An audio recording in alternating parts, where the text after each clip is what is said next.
This is Dateline News and Conversation.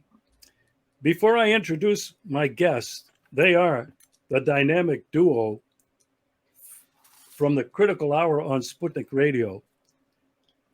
I would like to draw your attention to the banner that's on your screen now and ask you to please join and subscribe to the Friends of Crimea, Friends of Russia Telegram channel. Send an email to this address below. It is a daily aggregation of all the news, factual and true, about Russia and international affairs, Russian politics, all news pertaining to Russia and the conflict in Ukraine. There's also daily coverage of the events that just transpired this past week at the BRICS Summit in South Africa. So please do subscribe. Now, I want to welcome to the show, I consider them friends, they're certainly colleagues, Dr. Wilmer Leon and Dr. Garland Nixon. They are the co-hosts of the Critical Hour on Sputnik Radio. They are also active on their own programs, and I'll ask them about that because I know that Wilmer is on Sirius Radio, and Garland, you seem to be everywhere lately. Yeah. By the way, Wilmer's the doctor. I'm just the. I think I'm the. If he's a psychiatrist, that would make me the patient. But actually, I'm not a psychiatrist. But yes, he's the doctor. He's the brains in this outfit. But at any rate, yeah, I do shows on Pacifica Network. I have a show on WPFW in Washington D.C. It's an FM station, and I do have a show on KPFK in Los Angeles. Both there, and of course, I do my YouTube and all that stuff. Yeah, and I know KPFK because I've been on that show in the past a number of times. Oh, wonderful. Wilmer, before we get started, where are you on Sirius Radio? I'm on Sirius XM channel 126 Urban View, Saturdays from 11 to 2 p.m. Eastern. And I would encourage everybody to check out and to follow Wilmer and Garland. They are two, in my opinion, of the giants in alternative media. Oh, thank you. Now, tonight, I don't cover politics, American politics anyway. It's certainly not an election cycle. But two significant things have happened that people here, where I am in Russia, are wondering about. They are wondering about the candidacy of Dr. Cornell West, who many are not aware of him, but certainly some are, and Robert F. Kennedy Jr., he's somebody almost everybody knows about. He's running as a Democrat, and Dr. Cornell West is running as an independent. And I couldn't find two more reliable people, credible people to talk about both than Wilmer and Garland. So I'm going to throw it to you first, Wilmer. I'm going to ask you first about Dr. Cornell West. What do you know about this man? And why is he running? And then I'll throw the same question over to Garland. Well, what I know about him, I know quite a bit. As a disclaimer, he's a very dear friend of mine. His family and my family go back a number of years in Sacramento, California. I grew up on the same street. I am not a surrogate of his. I am not a spokesperson of or for him. And I have no ties to his campaign. I am truly a friend of Dr. Cornell West. Why is he running? I think his candidacy is a logical extension of who he is and who he's always been. He has a PhD in philosophy, and as a philosopher, his worldview, his Weltanschauung has always been morally based, a la Dr. King, a la Malcolm, and so many others. And so I believe, and from the conversations that I've had with him, that this is and again, just a natural extension of who he is, what he believes, and that his approach to this is a moral base. As he talks about challenging empire, as he talks about working a movement for the priceless poor and the working people of all colors, that his approach to politics is a moral base. And so again, I think it's just an extension of his morality and his desire to impact the narrative and the dialogue in the upcoming 2024 campaign. Okay, Garland, the same question to you. What do you know about him, and why do you think he's running? I would echo pretty much everything that Dr. Leon said, and simplistically, in the years that I've watched and listened to Dr. West, I would just simply say this: he's a good person. He's a nice person. To me, you can't listen to what this guy says and feel anything other than he is a nice human being. I give you an example. When he talks about the countries that the U.S. demonizes, whether it's Iran or Venezuela or whatever, he says we have to stop seeing them as, I'm paraphrasing, evil countries, and see the people in these countries as, quote, precious human beings. That explains to Dr. West's view of love and generosity towards people. I think he's very concerned with the common folks, with the the working class, normal working class, the working poor, the poor. And I think and this is very important as to why he's running now, why after all of these years involved in politics and discussions that he's running now.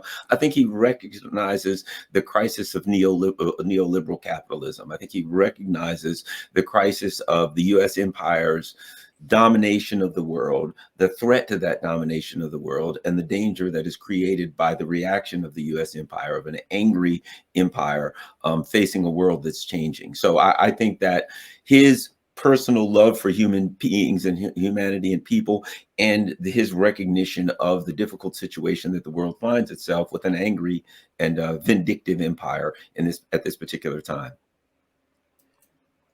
Yeah, I have always found him a kind and gentle human being, incredibly intelligent, a very sensitive person, and I couldn't agree more with both of you. Wilmer, I would like to know, and this is just your opinion, you're not, as you mentioned, you're not a surrogate, you're not involved in his campaign. He chose to run as an independent.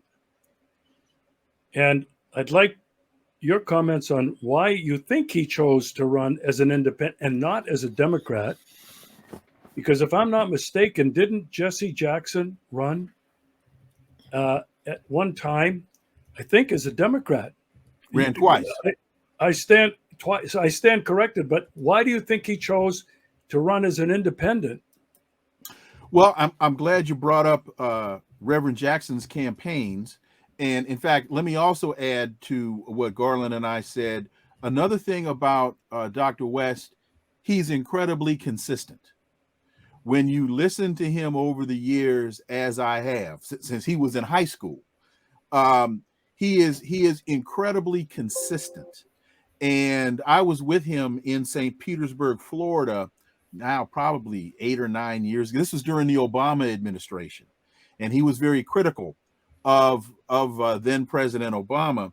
And we were at a AME church in St. Petersburg, and a lot of the African American audience didn't think very highly of Dr. West because of his criticisms of the Obama administration. One of the things that he said, I'll never forget this. He says, you all may not like what I'm saying about the policy of the Obama administration, but you have to respect the fact that I'm consistent.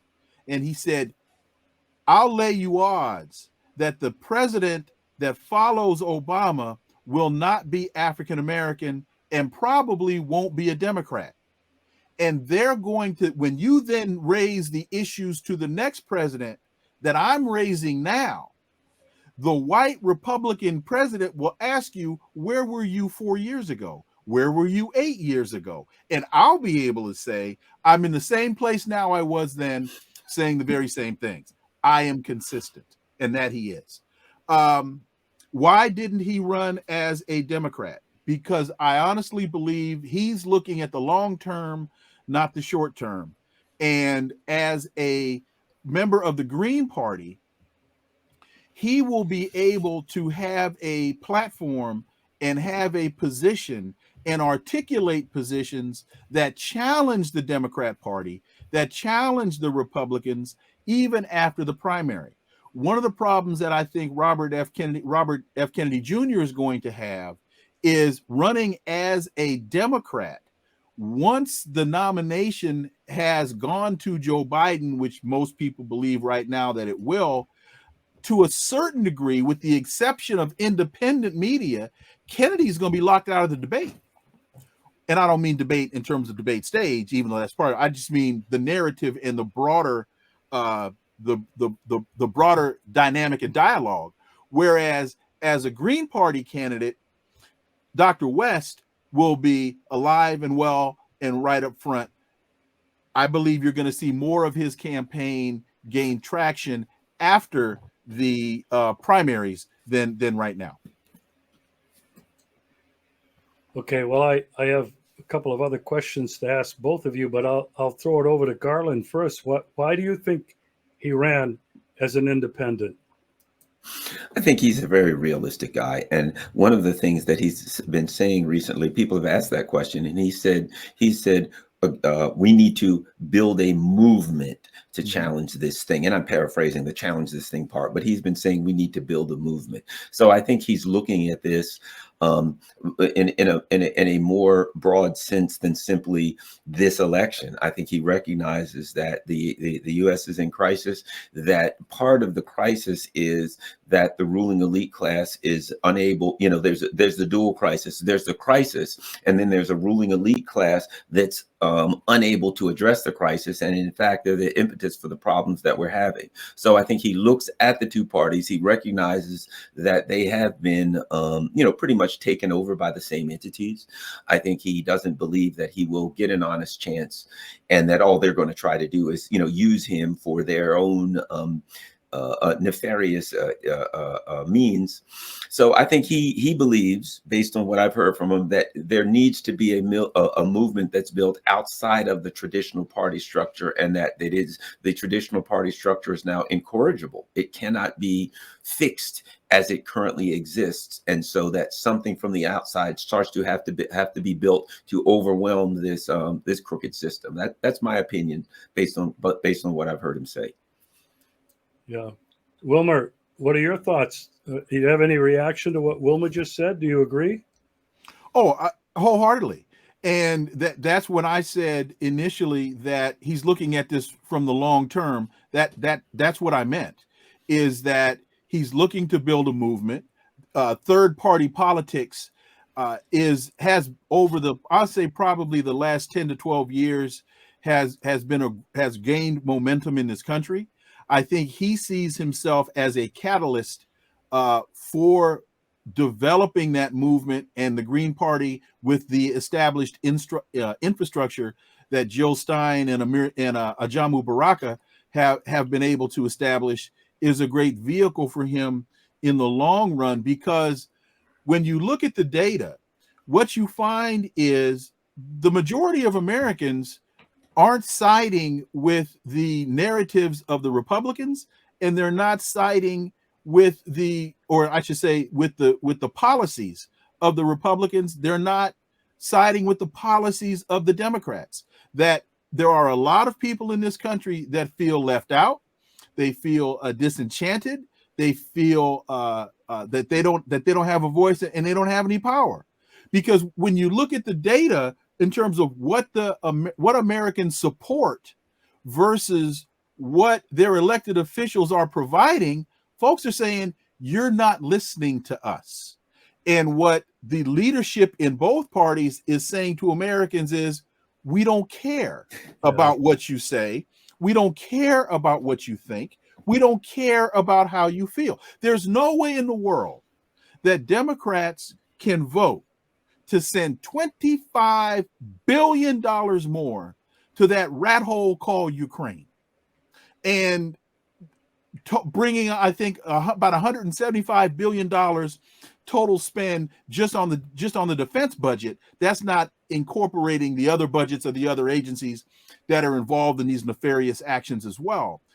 When there's rampant homelessness in the United States, when unemployment is out of control, no matter what Biden says about Bidenomics, when you look at the salary of teachers in this country, there are so many things. When you look at the infrastructure in this country, there are so many things that Americans are saying, why are you wasting our tax dollars on a frivolous, ridiculous escapade called Ukraine? Those are the kinds of things that Dr. West is speaking to, and speaking to them from a moral perspective, not just a political perspective. Yeah. If I may, can I add one quick thing to that? Of course, your show. I think that Dr. West, if you look at what happened in Bolivia, I think that's the model he's looking for. And I mean, from this perspective, the Bolivians, the U.S. and South America overthrew government after government, et cetera, took their resources. Well, the Bolivians, Evo Morales built a movement. It was a social movement that turned political, and they got the person that they wanted in power. The majority, so they had true democracy. The U.S. then came in and overthrew Evo Morales and put in a puppet, fascist leader, as they tend to do. The social movement then took to the streets, and they did strikes, and they took it back. And they tried the people who the U.S. put in power and jailed them. And I think Dr. West, in looking at that model, realizes, number one, and I used to interview Congressman John Conyers, and he used to always say, don't forget, Garland, when you fight City Hall is going to fight back. I think he realized you build a social movement because the powers that be are going to push back.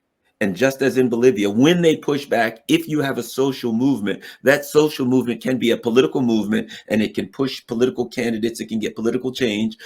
And then if the powers come in and they throw your guys out of power, they do whatever they want to, it can revert back to a social movement. It can take to the streets, it can do strikes, it can do whatever, and it can force political change again. So if you have a strong social / political movement, then it's able to rebound from the inevitable pushback it's going to get back from the oligarchs, the deep state, etc.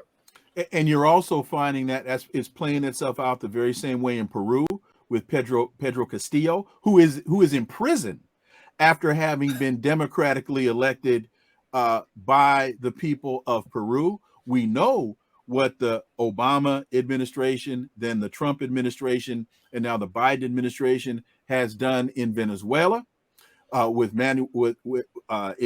trying to impose Juan Guaido after a democratically elected president is in Venezuela. So the United States regime change is alive and well and living in America, and he understands that very clearly.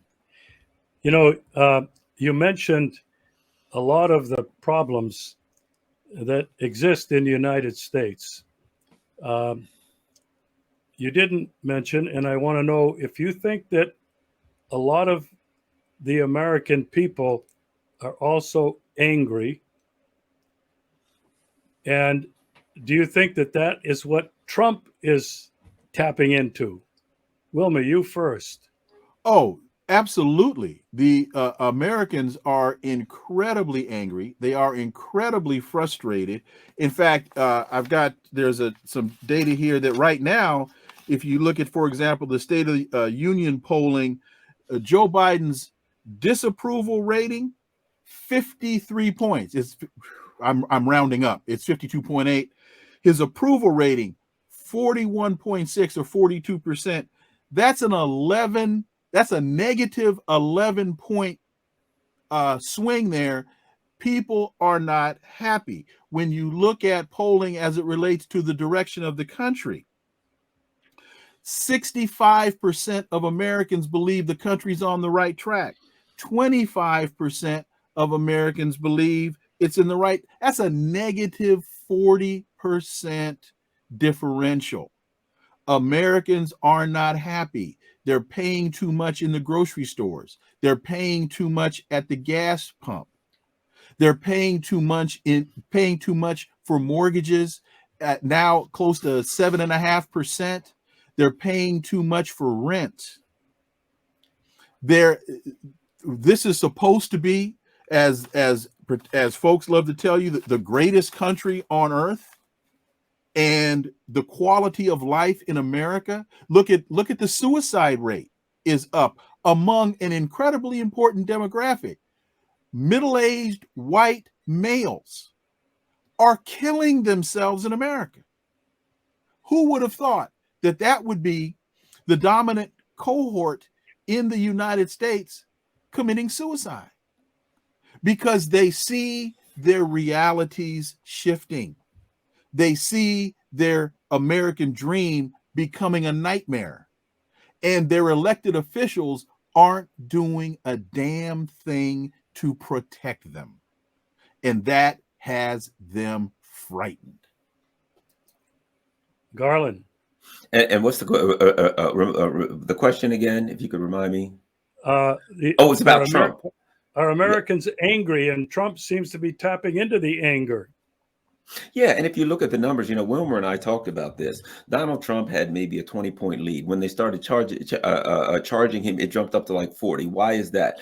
Donald Trump runs as the anti-politician, and the more the system goes after him, the more it cements his position as the anti-politician. Well, I'm a lefty, and my ideological alignment is not with Donald Trump, but I'm a realist. I try to understand politicians, and so what you see is a lot of people who, one of my radio shows, I'll never forget.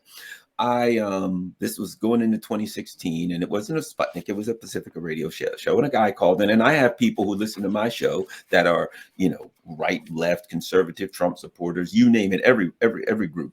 And one of the guys called and he says, I'm voting for Trump. And I said, hey, I respect your right to vote for whoever you want. Why are you voting for Trump? And he said, well, I just feel like I've been lied to by everybody.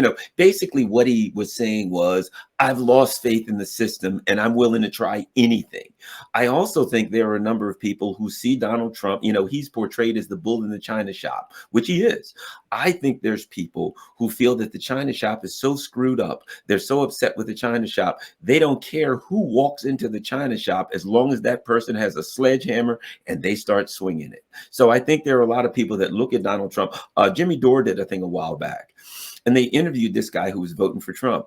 And they said, what do you think? He was like in West Virginia. And he didn't really like Trump. He says, he's a Yankee, should have had his butt kicked years ago, blah, blah, blah, blah, blah. But he went on to say, I hate the system. I hate what's going on. Maybe he'll go in and cause trouble. So to a lot of people, when people say he's going to come in and upset and disrupt the system, there are a lot of people that are so disenchanted and furious at the system.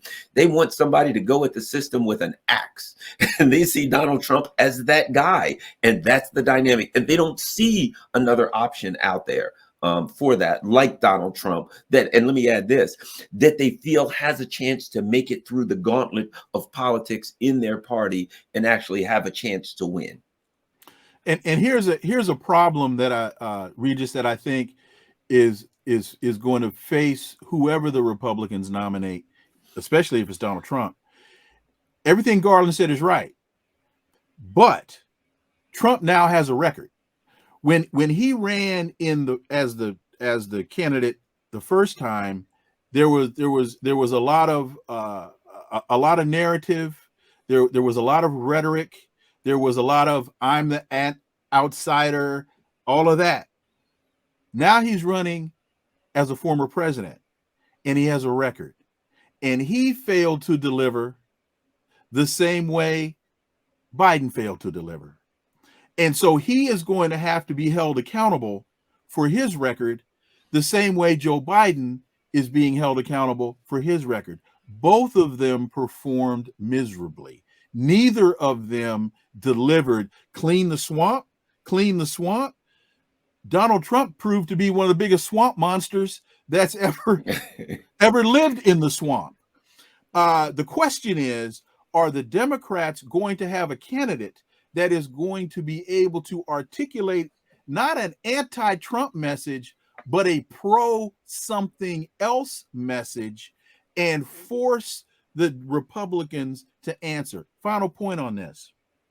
When you have an incumbent president with let me get my numbers again, with a 53% disapproval rating and a 65% wrong track record, people are going to stay home. In this divided political landscape, people aren't going to be jumping ships.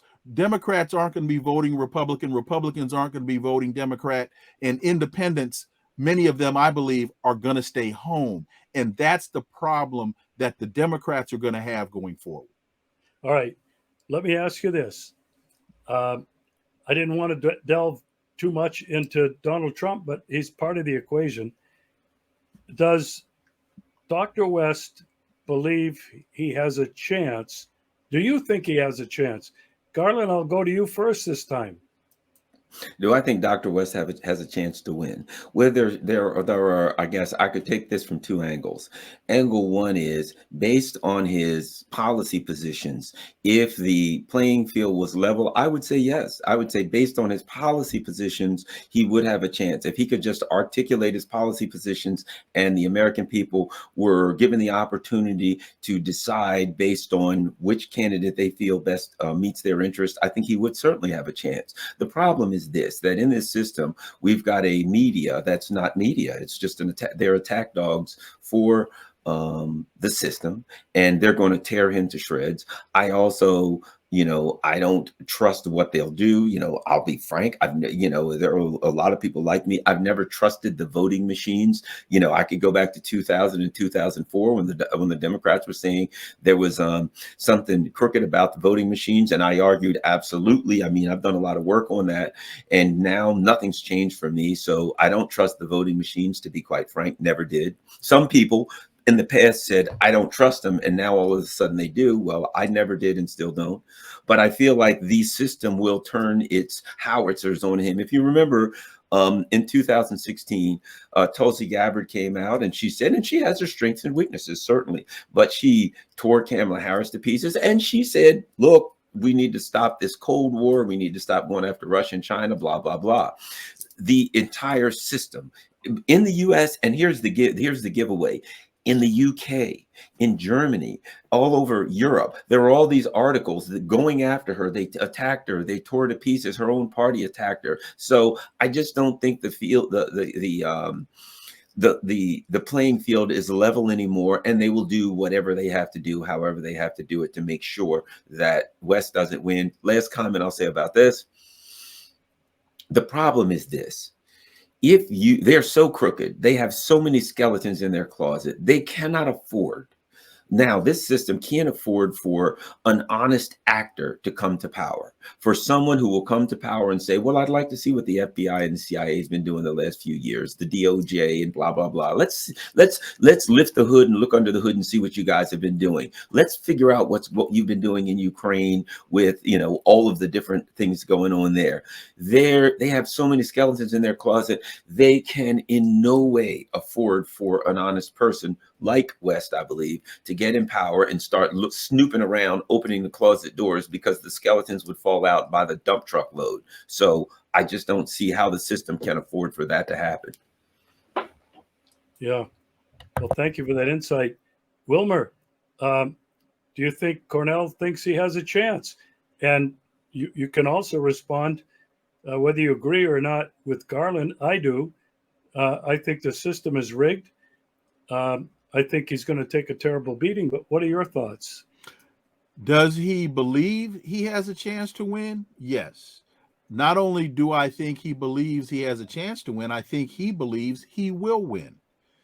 As we sit here right now, and implicit in your question, and whether it is or isn't, implicit in the minds of most Americans, is that this race is going to come down to Donald Trump versus Joe Biden. Well, as we sit here on the 20, whatever we are, on the on the 28th of August, a year in politics, a week in politics is a lifetime. A year in politics is a generation. So we don't know what's going to happen with Donald Trump based upon the legal challenges he's facing. We don't know what's going to happen with Joe Biden with the cognitive problems that he's having. So when we get closer to the election, we right now really don't know what the landscape is going to look like. So with my saying that, remember when Barack Obama threw his hat in the ring, the mindset was the popular analysis was there's no way in the world that an African-American first-term senator from Illinois can defeat Hillary Clinton.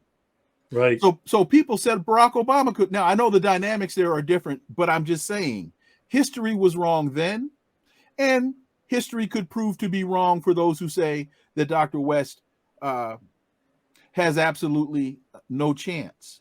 Again, a year is a lifetime. If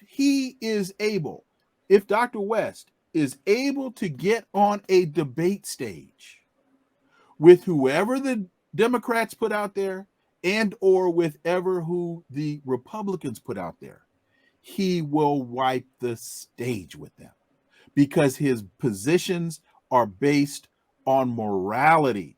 And he's speaking to the poor, the disenfranchised, working class Americans. So if he's able to get some traction and get on a debate stage, the rules of the game have just changed. Oh, and just quickly about Robert Kennedy Jr. Robert Kennedy Jr. has to worry about being Bernie Sanderized. And what I mean by that is the Democrats are going to do to Robert Kennedy Jr. the same thing that Hillary Clinton and Debbie Wasserman Schultz did to Bernie Sanders when he ran. That's also a reason why Dr. West is running as a Green Party candidate as opposed to a Democrat, because he wants to avoid being Sanderized. Yeah, boy, those are really good insights. I want to ask you this, and this is something that I'm not so sure is really sensitive anymore, but presidents, Democrat and Republican, have all gone after the Black African American vote, as well as people of color, the Hispanic vote. Leon, first with you, and then I'm going to go to Garland. Is Dr. West hoping to get more than just the African American vote? Is he really trying to get the vote of white Americans, WASPs, based on his foundation and moral principles? Your thoughts?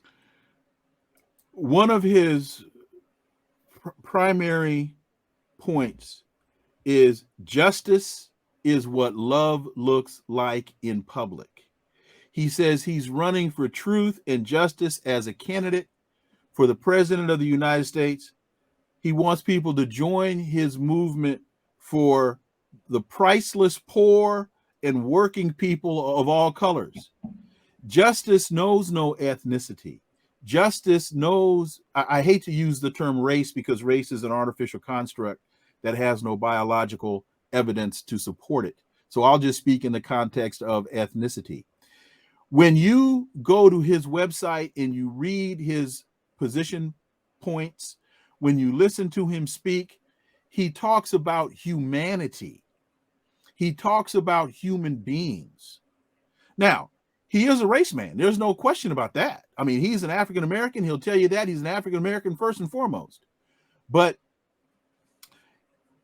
he's running based upon the need for humanity to find its way into our domestic policy and into our foreign policy. And there are those who will say, particularly in the Democrat Party, that Dr. West running is going to take away votes, particularly from the African American community, from President Biden. To which I say, first of all, the Democrats don't own those votes. So Dr. West isn't taking anything from anybody because they don't own it. And the second thing I'll say to any Democrats that might be listening to this conversation is, if you're afraid that Dr. West's narrative is going to convince African Americans to either not vote or to vote for him, your solution is not to silence Dr. West. Your solution, which is anti-democratic, by the way, your solution is to develop a better narrative.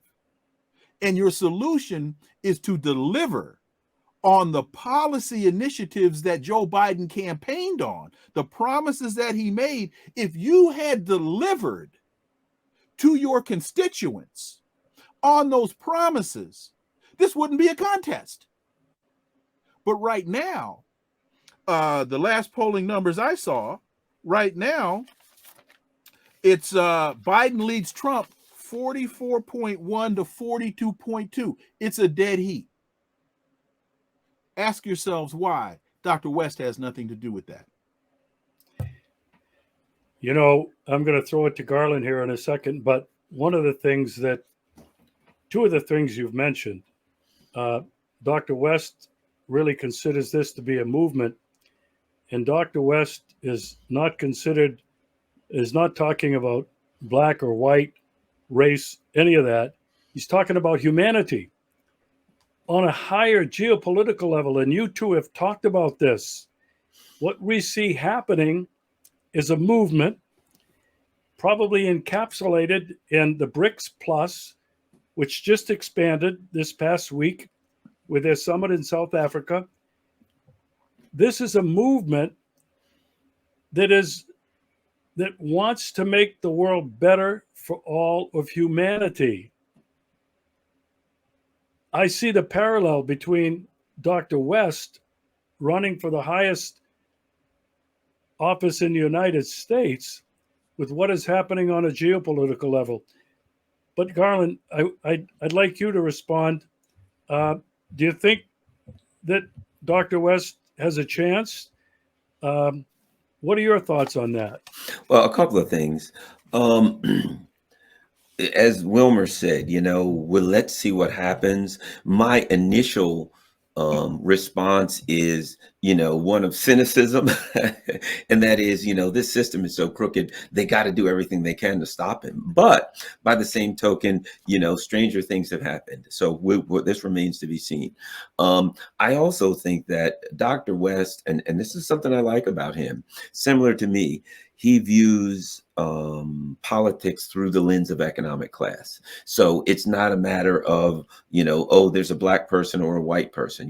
My dad was a longshoreman. He put on a hard hat and he went down to the docks. And I've gone down and looked, and there were a bunch of cold guys out there in the winter unloading ships. There wasn't cold black guys and white guys. There were workers out there who had similar economic needs for their families, et cetera. And they were out there, working in extreme conditions to put food on the table for their family. And I think Dr. West sees that. He talks about the importance. He says, look, I'm going to go to the conservative areas of the country. I'm going to go to the towns and places in the states that voted for Donald Trump. And he talks about how it is important to talk to those people. They have to be heard too. We have to see them as brothers. He refers to everybody as brother. They have to see them as brothers and sisters, et cetera. So I think Donald Trump, wherein the Democratic Party just wants to say, oh, the evil MAGA Republicans and everybody that voted for Trump is evil, blah, blah, blah. Professor West looks at these as he always uses this term, precious human beings who are suffering. He talks about the suffering of, hey, these are people who are suffering in these areas too. So I think he views this as precious human beings who are struggling. I think he sees himself as a champion for the working class, and in particular, the working poor, the downtrodden, and the oppressed. That's why he's big on the issue of the Palestinians. So I don't think he sees himself as a champion for the oppressed blacks or oppressed whites or oppressed, Puerto Ricans or whatever the case may be. I think he sees himself as a champion for the oppressed people, a champion for the majority of people who, if you look at what's going on economically in the United States, States, a greater and greater, a larger and larger plurality of our citizens are falling into the categories of the working poor and the poor. So that are my thoughts on the direction that he's going. I agree with Wilmer. He's not. It's not a race thing at all to him, and history tells us that, and his rhetoric tells us that. Yeah, and I've always felt that about Dr. West, that he really cares about people, the downtrodden, the people without a voice. And my goodness, from where I'm sitting, the majority of the people in the United States, I think, are realizing now they don't have a voice. But now I have to get to a foreign policy question, which I think is the number one question really all over the world. It's Ukraine, Russia. What's going on? Before we get to Kennedy, I want to know from the two of you, what are Dr. West's thoughts and policies, number one, vis-a-vis Russia, the Russian Federation, nothing to do with the war in Ukraine, just the Russian Federation is a powerful sovereign state. And then the second part of that, what are his views on the war in Ukraine? Did Russia invade illegally? Was Russia provoked? So the first part of the question, his views about Russia, President Putin, has he stated those, or are we only talking about the conflict in Ukraine? Wilmer. I've heard him say, and I'm disappointed to hear him refer to President Putin as a gangster. Unless you put President Putin in a mob that includes all the other world leaders that we can tick off, or at least major world leaders. He's no more of a gangster than any other leader of a country, as far as I know. But I think part of that has to do with his trying to anticipate the conservative response, which is, oh, you then must be a Putin bot, a Russian puppet, all of that. So I think he's trying to defuse that pushback by parroting some of that Putin is a gangster kind of foolishness.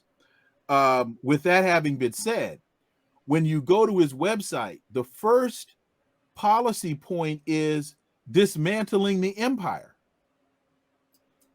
That for him is the key. And now this is my opinion.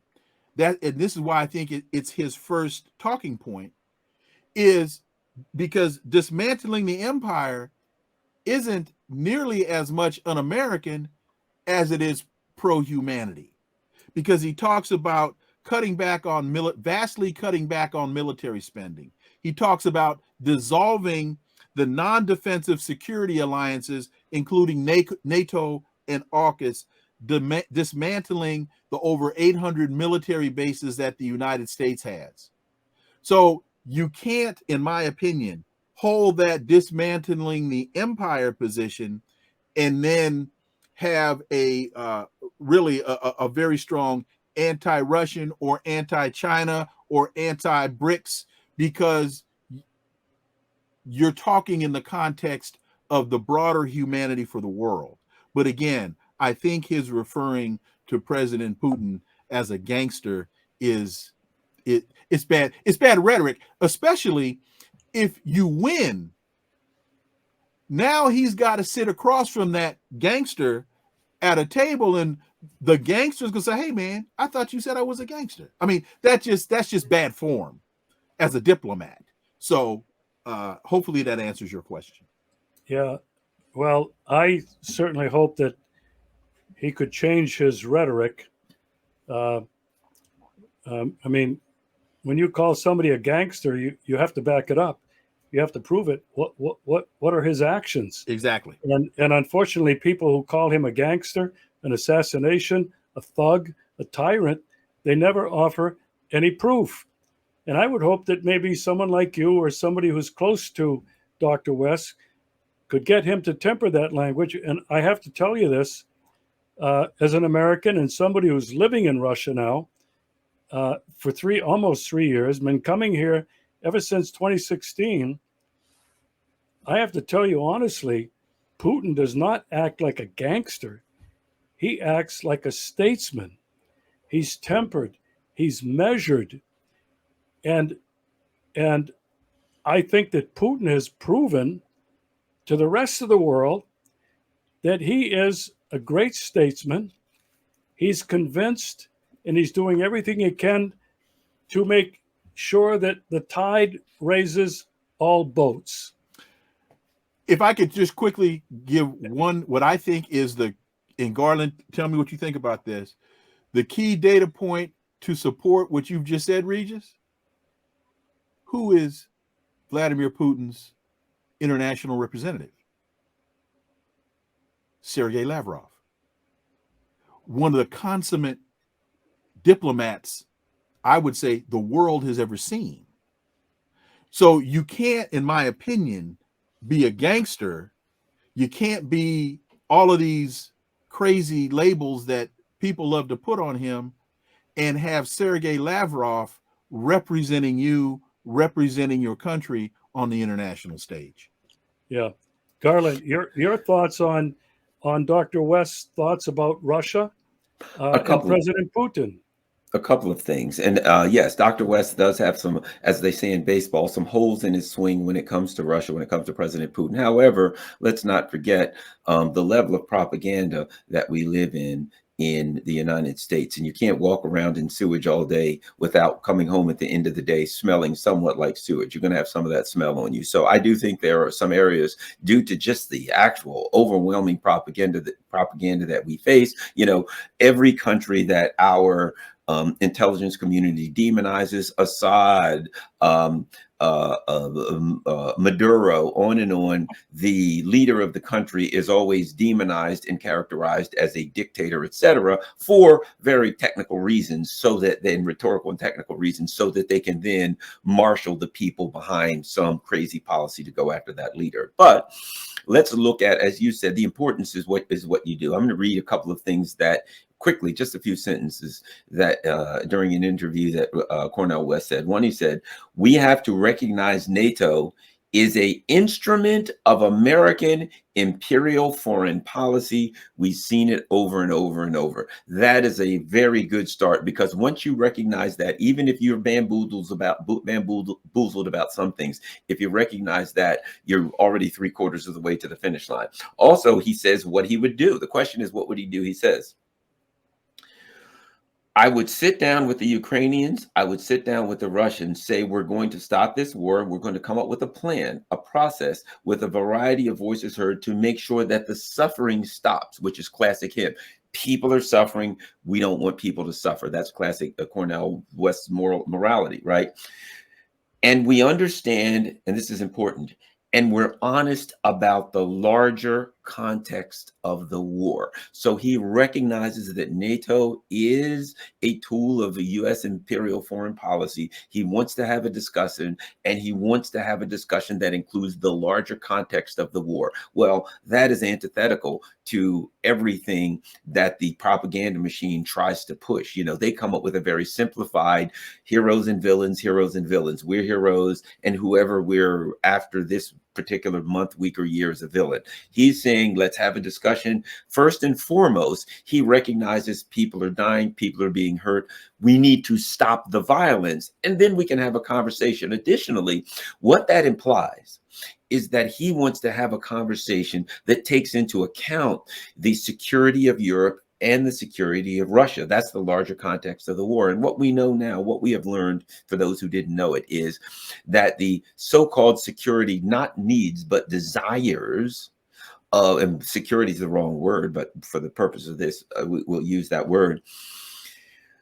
The security desires of Russia and Europe are aligned. They don't want a war on their eastern border. The security wants of the United States empire do not align with Russia or their vassals in the in the European Union or NATO, because the U.S. empire does want a war. They want it to continue. They want chaos, instability, and death in that area so that they can take advantage of that. And they are, in fact, taking every opportunity to oppress economically, particularly their so-called allies in the European Union. So if he says, which he does, we got to take into account the larger context of the war, and he recognizes NATO for exactly what it is, I think there's an opportunity to have a conversation with various leaders that are involved that can resolve these issues. So I think the bottom line is, as you said, in the end, I think he sees a path for resolution of this chaos in Eastern Europe.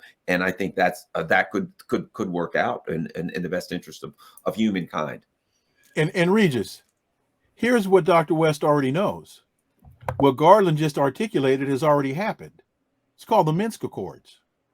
That conversation has already happened. That negotiation has already taken place, which is why President Putin said to President Biden when they were in Geneva in July of last year, all you got to do is implement the Minsk Accords and this whole thing goes away.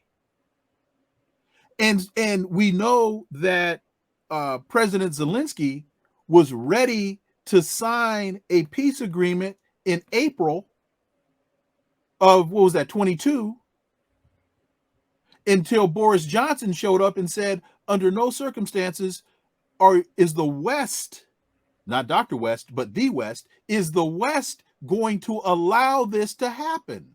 So he knows the structure, and President Putin has held up the papers and said, look, I got the document right here.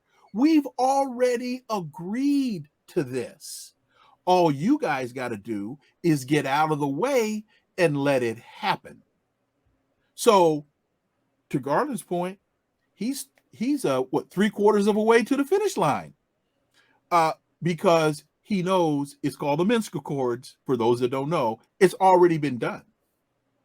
If I may add one more thing, and this is very important, and this because he's black and we're black, Wilmer and I, so the race issue is there. We can't deny it. This is something that he said that I think is very, very important. He said, I've got to wrestle with my own black politicians who reinforce the neoliberal hegemony in the black community. And I've got to do it lovingly, but I've got to do it in a very direct way that they, in many ways, have given up on the legacy of Martin Luther King Jr. So he comes out to say, these black politicians are out here acting on behalf of these neoliberals. They're acting in a way that doesn't help the black people, and they need to be called out too. And I think it's critical because the discussion is getting broader in the black community that, we're being told, oh, great, we've got the newest black senator, black this, black that, but that those people are not acting on behalf of the black community, the working class, or anything. They're just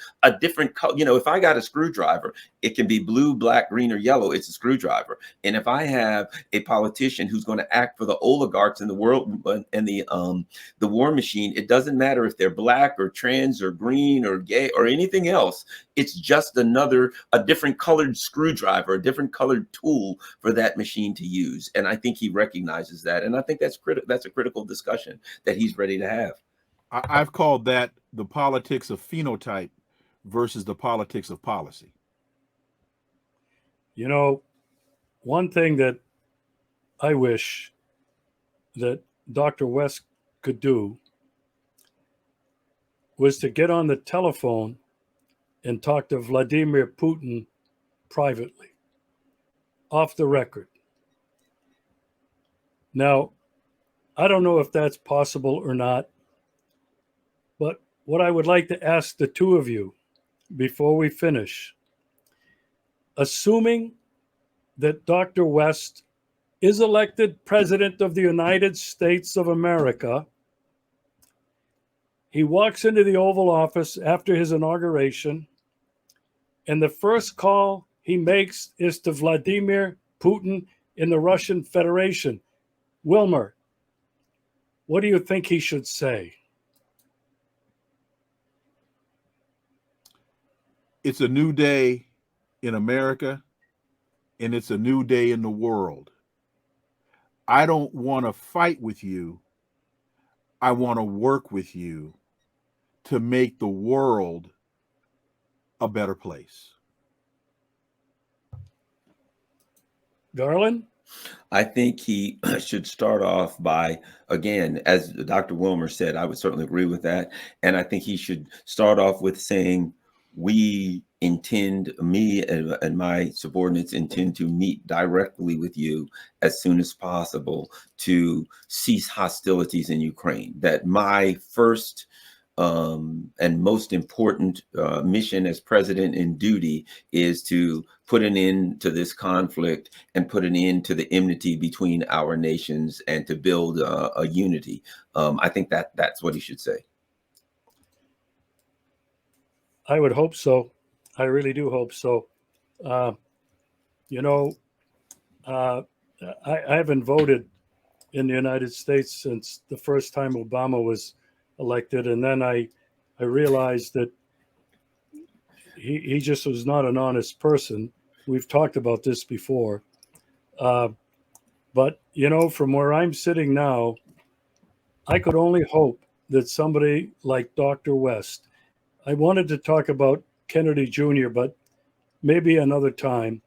But I can only hope that someone like Dr. West, who cares about the poor, the voiceless, the unrepresented, and talks about humanity the way he does, he would not have trouble finding common ground with Vladimir Putin.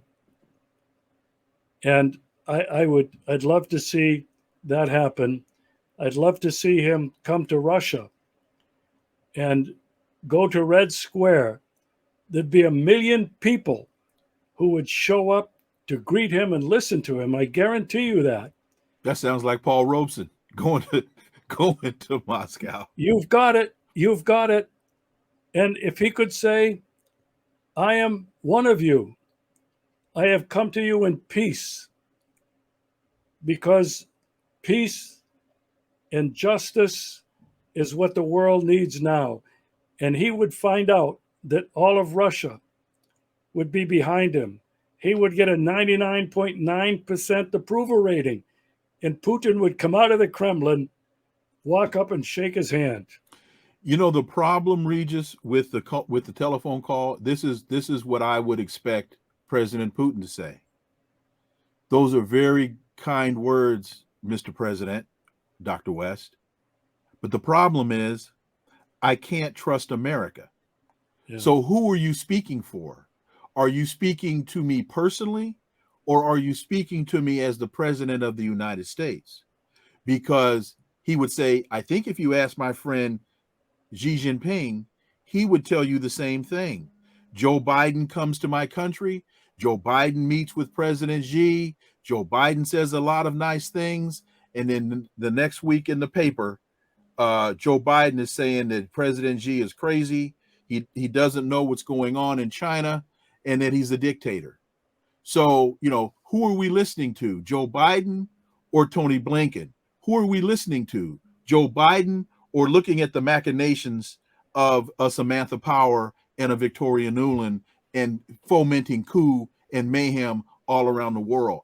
That's the problem that a President West would have with those conversations, whether it be Xi Jinping, whether it be Vladimir Putin, whether it be Raisi in Iran. Pick one. Those are going to be the problems he's going to have. Yeah, you're absolutely right. I've done a couple of shows in the last week, one with Ray McGovern, who you're very familiar with, and another with Scott Ritter, with Vladimir Kozin, both experts on nuclear treaties, nuclear war, etc. And all three of them have agreed that trust was the largest problem that exists today between Russia, forget about China, Russia and the United States. How do you build that trust? I think that's the challenge. With the time we have left, I'm going to give you each a chance to make a last comment. We'll start with you, Garland. And I'll say this. I don't think that Cornell West, if he becomes president, his problem is Vladimir Putin or Raisi or Xi Jinping. His problem is on Capitol Hill. His problem is the machinations of the U.S. empire and Langley, et cetera. Because let's face it, whether it's Iran or China or Russia, all of those people actually want a deal. They actually want peace with the United States. Now, certainly they will understand, just like the JCPOA, the nuclear deal, that the next president could walk away from it and may very well. They understand that the president of the United States can say whatever he wants, but there's a bunch of guys with black suits and black briefcases standing behind him waiting to stick a knife in his back, both rhetorically and unfortunately in some cases, physically. But his problem is going to be dealing with the forces around him of the empire that are doing everything to impede his ability to fulfill his promises and fulfill his vision of America. So I think that a Putin or whoever on the outside would say, look, we're ready to talk to you. We're ready to work with you. Are you able to navigate this, phalanx of a military-industrial complex, media, and Wall Street, vipers? Can you get through them to get to the point where we can even have that discussion? That's the way I see it. Yeah, and we saw what happened to Trump when he went to Helsinki, and before he got on the plane. North Korea also. Yeah, but with the Russians, with Putin, before he got on a plane, everybody from Lindsey Graham, John McCain, to all the media stabbed him in the back. And the next day, he had completely changed his tune. Wilmer, your thought? I agree with Garland. The difference, though, that I would draw is the bully pulpit. I believe that a President West using the bully pulpit and speaking to America would be able to start a groundswell in this country that the elected representatives would have a really, really, really difficult time managing. Now, that's different than the power elite, which is why I say, for as much as I see a value in a Dr. West presidency, I would really hope that he wouldn't win, because I love my friend dearly. And if Barack Obama was the most threatened presidential candidate in the history of the country, which he was, and then became the most threatened president in the history, what awaits a candidate West or a president West will make what happened to Barack Obama pale in comparison. And I'll just use that mass shooting in Jacksonville, Florida over this past weekend as an example of the depth and the level of hatred that is still alive and is as American as cherry pie. And so the challenges, to Garland's point, that await a President West, unfortunately, because of the racism in America, I think would be insurmountable.